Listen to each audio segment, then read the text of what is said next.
আল্লাহ সত্য, যিনি আমার স্রষ্টা, তাই না?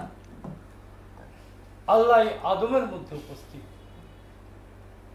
তো তাই যদি হয়, তো আল্লাহর ঘরে যদি আল্লাহ থাকে, ওর দরজা না থাকলে কি কোনো ক্ষতি আছে?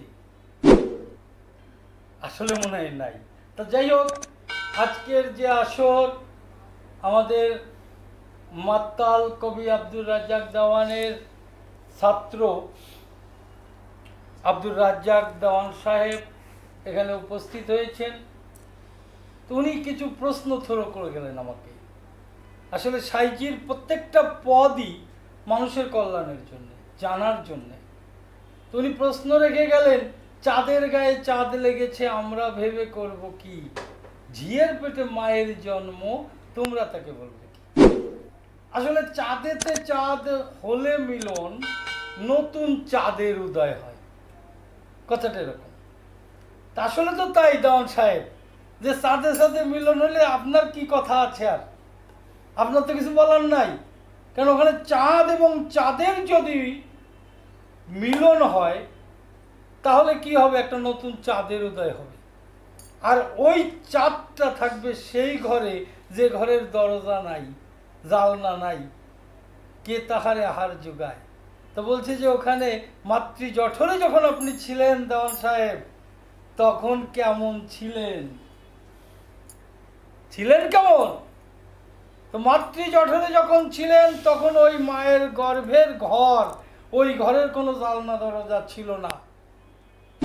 আর মা যখন আহার করত, তখন আপনি আহার করেছেন, তাই আপনি সুস্থ সুন্দর সুষ্ঠুটম দেহ নিয়ে মাতৃগর্ভ থেকে আসতে পেরেছেন।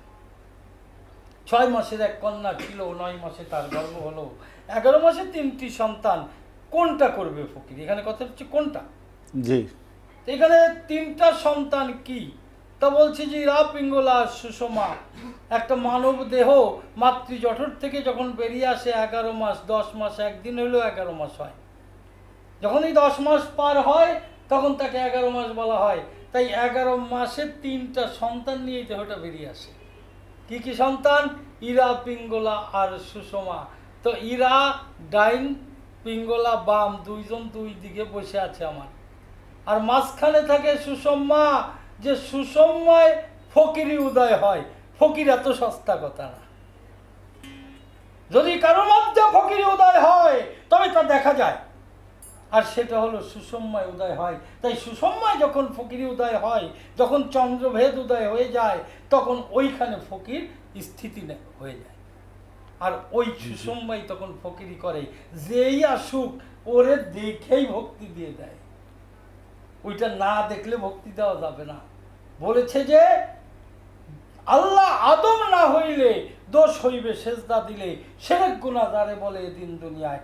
যদি আদমের মধ্যে আল্লাহ প্রতিষ্ঠিত না হয়, তাহলে তোমরা কেউ আদমের পায়ে ভক্তি দিও না, তাহলে গুনাহ হবে। এটা কোন গুনাহ? শিরক গুনাহ। এরপরে কি বলেছে? কি বলেছে গো? লালন ফকির ভেবে বলে, ছেলে মরে মাকে শুলে। তা নারী হচ্ছে মা।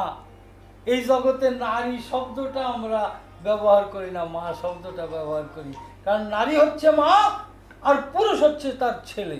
যদি ওই পুরুষ গিয়ে নারীকে স্পর্শ করে, সঙ্গে সঙ্গে ওখানে সে পতিত হয়ে যায়। তাই একটা গান শুনেছিলাম যে সাধ্যকার সুখ সাগরে মাছ ধরে, আছে কার নামে এক কুম্ভীরিনী, সে শির ছিঁড়ে ভক্ষণ করে।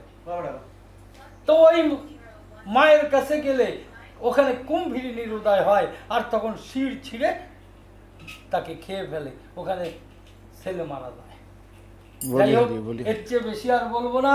তো দেওয়ান সাহেব, যদি আপনার আরো নিকট তত্ত্ব জানার থাকে, তাহলে যোগাযোগ করেন, আমি বলে দেবো ইনশাল্লাহ, যদি সাইজি কৃপা করে। তাই এখানে বলছে কি, সহজ মানুষ ভোগে দেখ নারে মন দিব্য জ্ঞানে।